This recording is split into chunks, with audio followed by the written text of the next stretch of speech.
Hello बच्चों।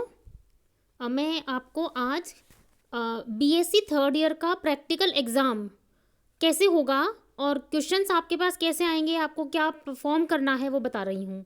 क्योंकि Covid में आप लोगों के प्रैक्टिकल परफॉर्मेंस आप एग्ज़ाम में नहीं कर पाए, है ना। चाहे आपने प्रैक्टिकल्स तो किए हैं, लेकिन एग्ज़ाम में पेपर कैसे आएगा, आपको करना कैसे होगा, कितने मार्क्स का होगा, वो आप देखिए। आपके सामने मैंने ये एक पेपर का पैटर्न दिया हुआ है ना। पास कोर्स केमिस्ट्री प्रैक्टिकल है ये, बीएससी थर्ड ईयर का। इसमें मैक्सिमम मार्क्स होते हैं 50, जिसमें से आपको पासिंग मार्क्स चाहिए होते हैं ओनली 18। लेकिन प्रैक्टिकल जो हैं अगर आप सही कर देते हैं तो आप बहुत अच्छे मार्क्स भी गेन कर सकते हैं, है ना। तो आपको देखो तीनों सब्जेक्ट के प्रैक्टिकल आएंगे, इनऑर्गेनिक का भी आएगा, ऑर्गेनिक का भी आएगा और फिजिकल का भी आएगा। आपने जो भी परफॉर्म किए हैं उसका पहला क्वेश्चन क्या होगा वो आप देखिए। इनऑर्गेनिक में प्रिपेयर इनऑर्गेनिक कंपाउंड, ये 10 नंबर का होगा। इनऑर्गेनिक कंपाउंड में जो भी आपने सिंथेसिस किया है, कोऑर्डिनेशन कंपाउंड जो आपके सिलेबस में है, ये वो कंपाउंड्स आएंगे। मैं अभी आपको वो भी शो कर दूंगी। ऑर्गेनिक का केमिस्ट्री का आपका दूसरा क्वेश्चन क्या आएगा, ये 2 पार्ट्स में आएगा, है ना। ए पार्ट क्या है इसका, जिसमें कि आपको अगेन ऑर्गेनिक कंपाउंड का प्रिपरेशन करना है। जो भी ऑर्गेनिक सिंथेसिस आपको सिलेबस में दी गई है आपको वो एक करनी होगी जो 8 नंबर की होगी। और इसके बी पार्ट में आपके सेपरेशन आएगा, जिसमें कि सेपरेट करना है आपको 2 ऑर्गेनिक कंपाउंड के मिक्सचर को। और वो सॉलिड कंपोनेंट्स होंगे, हो सकता है वो वाटर से सेपरेट हो रहे हों, हो सकता है सोडियम बाइकार्बोनेट से हो रहे हों, या हो सकता है सोडियम हाइड्रोक्साइड से हो रहे हों। तो आपको इन तीनों की हेल्प से, तीनों सॉल्वेंट की हेल्प से उन दोनों को अलग करना है, सेपरेट करना है और फिर उनको आइडेंटिफाई करना है।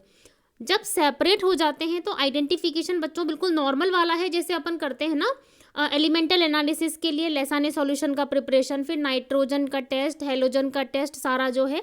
उसके बाद फंक्शनल ग्रुप को हम आइडेंटिफाई करेंगे, मेल्टिंग पॉइंट निकालेंगे, उसके बाद कंपाउंड का कन्फर्मेटरी और फिर उनके सूटेबल डेरिवेटिव भी आपको बनाने हैं। तो ये 10 नंबर का आपका सेपरेशन आता है। यानी ऑर्गेनिक आपका देखो कितने नंबर का है, 18 नंबर का है बच्चों।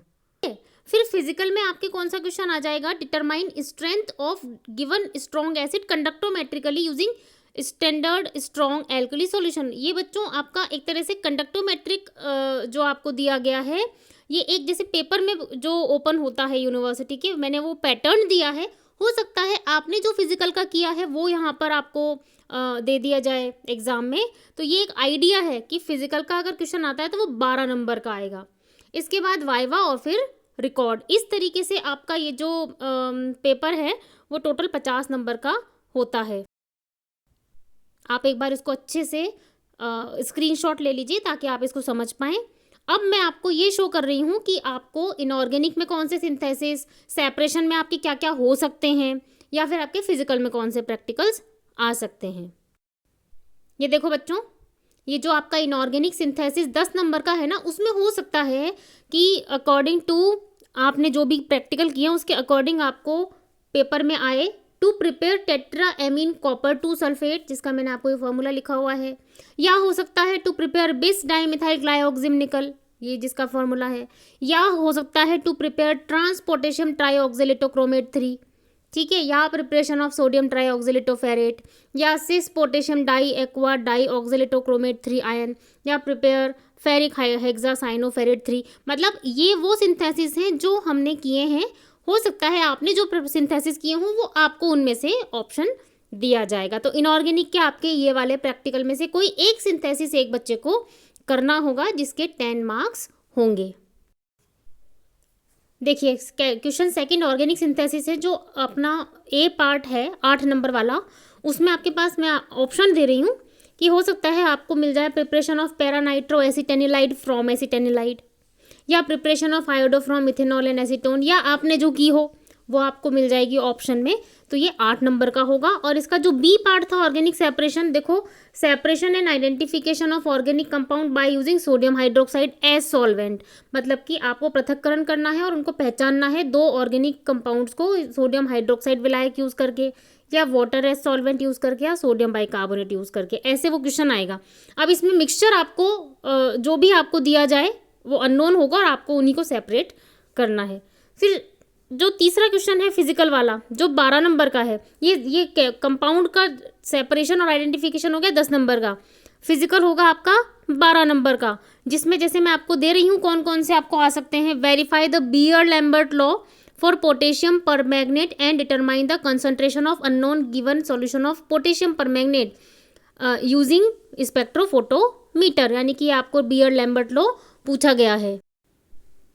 या और में देखिए, determine the strength of given strong acid conductometrically by using standard alkali solution, यानी कि सोडियम हाइड्रोक्साइड की हेल्प से आपको HCl की स्ट्रेंथ निकालनी है बाय यूजिंग कंडक्टिविटी मीटर। या ऑप्शन दिया जा रहा है, determine the strength of weak acid, यानी एसिटिक एसिड जो CH3COOH होता है, ये वो एसिटिक एसिड है जिसको हमें स्ट्रॉन्ग एल्कली सॉल्यूशन के अगेंस्ट टाइट्रेट करके कंडक्टोमेट्रिकली ही स्ट्रेंथ निकालनी है। या ऑप्शन में determine the strength of given strong acid potentiometrically using standard strong alkali solution, यानी कि हमें pH मीटर भी आ सकता है। हम जो कंडक्टिविटी मीटर से निकाल रहे हैं, ऐसे ही HCl की स्ट्रेंथ आपको NaOH से निकालने को pH मीटर के थ्रू भी आ सकती है। तो इनमें से हो सकता है आपको जो लैम्बर्ट बियर लॉ है वो पोटेशियम परमैंगनेट की जगह पर आपको वो पोटेशियम डाइक्रोमेट जो K2Cr2O7 है उससे भी निकालने को आ जाए। जैसा आपने किया है वैसा आपको इसमें करना होगा। तो बच्चों, कोविड के बाद आप जो परफॉर्म कर रहे हैं, आपने जो लैब में परफॉर्म किया है बिल्कुल उसी तरीके से करना है, घबराना नहीं है, आपको परफॉर्मेंस करनी है और जैसा आता है आपको वैसा अपनी कॉपी में लिखना है। अगर आपको मेरा प्रैक्टिकल का ये वीडियो पसंद आया है तो आप इसको लाइक कीजिएगा, शेयर और सब्सक्राइब जरूर कीजिए maximum. Thank you so much बच्चों।